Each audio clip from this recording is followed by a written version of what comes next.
You ever notice how every time you open your news app, it's like boom, property prices up, up, up?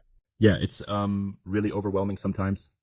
Exactly. It's like you blink and you're bombarded with numbers and trends that make you wonder if you need a PhD in real estate economics just to keep up. Right. And that constant barrage can really make you feel like you've missed the boat already. Absolutely. It's why we've dug deep into this. We've sifted through all the jargon so that you can actually understand what's moving the market without feeling lost. Yeah, exactly. So, where do we start? I mean, what's the key thing to get a grip on? Well, it all starts with the basics. When it comes to property, it's like you got to understand your own needs, your family situation, work, future plans. That kind of self reflection is key to building that rapport with your market. Mm-hmm. Like knowing whether you need more space for a growing family or just a cozy spot in the city, right? Exactly. And knowing that, you can start to decode the price trends. Take, for example, public housing flats. The typical path is you buy a new flat, then around the minimum occupation period, usually 5 years later, you see a significant jump in prices. About this. That's interesting. But why does that jump really happen? Is it just because time passes or is there something else at play? Oh, there's more to it. It's largely due to high demand for relatively new resale flats in prime locations. People are willing to pay a premium because, let's face it, they want something that's ready to live in sooner rather than later. Plus, sellers usually hold out to not dip below their initial purchase price once that 5 year mark ticks over. So there's this natural upward pressure once the MOP wraps up because sellers know the market's hot. Exactly. And after that boost, the trend typically just follows the broader market. But then there's the twist. New MOP projects in the vicinity can really add another layer. In areas where new flats are regularly getting tapped into, it can affect even those older ones. It's like a ripple effect, right? As new supply enters, even the old ones start to shift in value. Precisely. Now, switching gears, condominiums, they have a different timeline. The big moment is when the construction is done and people can actually move in. The price tends to spike there because there's that fresh appeal of newness. Mm-hmm. That makes sense. Imagine waiting years for your off-plan condo to be ready, and then boom, it's time to move in and the price jumps. Exactly. And we like to break the condo cycle into three distinct stages.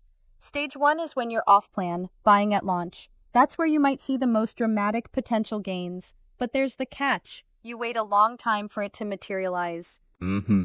I've always wondered if the wait is really worth it if you can get immediate move-in options. Right? Which brings us to stage two, when people can actually move in, usually around 5 to 7 years post-launch. The upside here is that you get that brand new appeal, but the drawback is higher prices and sometimes, a bit of emotional buying going on. So it's like paying a premium for that instant gratification. Exactly.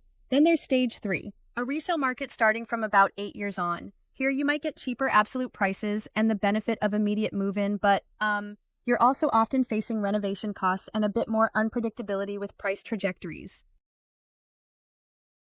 Right? That's a fair trade-off. All this is starting to sound a bit like picking between new excitement and seasoned reliability. But what about perceived value? How does that come into play? Yes. Perceived value is a game changer. It's essentially what the public thinks an asset is worth over and above its just the numbers price. Think of it like two t-shirts, one from a high-end brand and one generic you pick up from a market stall.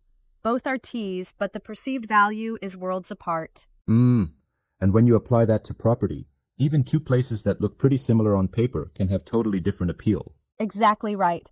In our deep dive here, we've identified three big drivers of perceived value in property. First, unique layouts that really utilize space well, especially in mature estates. Second, integrated developments like those tied to amenities such as MRT stations. And third, developments with larger land sizes or a sense of exclusivity that just scream luxury. Yeah, that's a spot-on breakdown. So if you've got a spacious unit in a well-connected location, that can really bolster the property's allure, even if, say, the basic specs aren't dramatically different from others. Exactly. Now, there's also this classic showdown, new launches versus resale. And here's where things get really nuanced.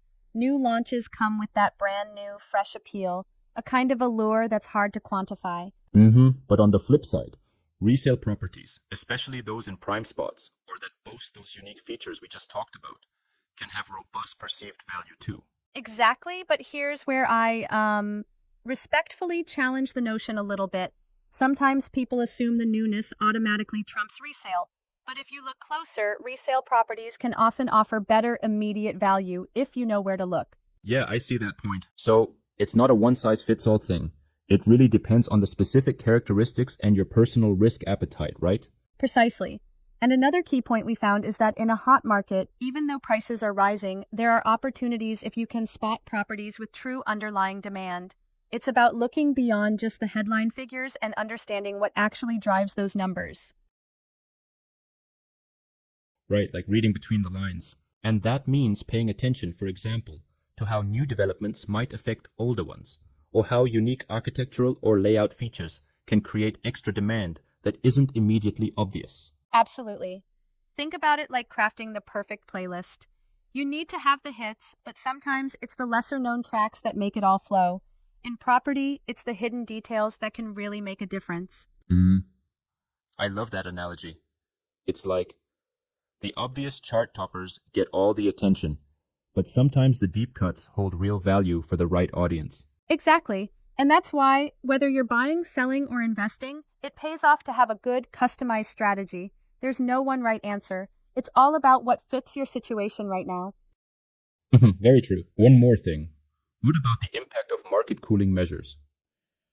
How does that factor into choosing between a new launch and a resale?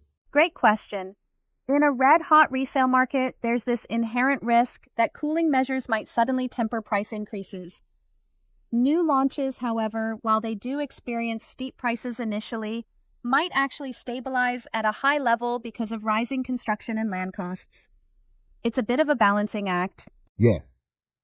And it seems like understanding these nuances is absolutely essential before making any big decisions. Exactly. So, to recap, understanding property price trends isn't just about following averages. It's about identifying those underlying drivers, whether it's the surge post-mop in public housing, the cyclical stages of condo life, or even the subtle cues of perceived value in unique layouts and integrated developments. Totally spot on. And what would you say is the final piece of advice for listeners who are feeling a bit overwhelmed by all this? I'd say start by dissecting what really matters to you in a property, your own needs and future plans. Don't just get swept up by the constant media hype. Do some deeper, thoughtful analysis. Look for those hidden gems, the aspects that most folks overlook now, but might be the key to substantial value Yeah, in the future. definitely. It's that kind of tailored approach that could really turn a good investment into a great one, right? Exactly. Whether you're buying for a family home or as an investment, think of it as strategizing your own custom property portfolio, one that aligns with your unique goals and risk appetite. Yep, I totally agree. And for anyone listening who might feel lost in the whirlwind of soaring news headlines, just remember, there's always a way to cut through the noise and find the angle that works best for you. Absolutely. If you're feeling overwhelmed or unsure where to start, just reach out. There are tailored solutions out there that can fit your specific housing needs and turn your future dreams into something real. Right on. So, take that first step. Dive into some research. And never be afraid to question the hype. Sometimes the most lucrative opportunities are the ones that aren't screaming headlines. Precisely, and that's really the heart of what we're getting at. Understanding that property investment is as much about strategy and personal need as it is about market trends and perceived value. Yeah, indeed. Well, this has been a really eye-opening chat about navigating the overwhelming property market. Thanks for breaking things down so clearly. Anytime. And remember, folks, the market might be loud, but you have the power to make decisions that resonate with your own story. Till next time, keep questioning, keep researching, and take care.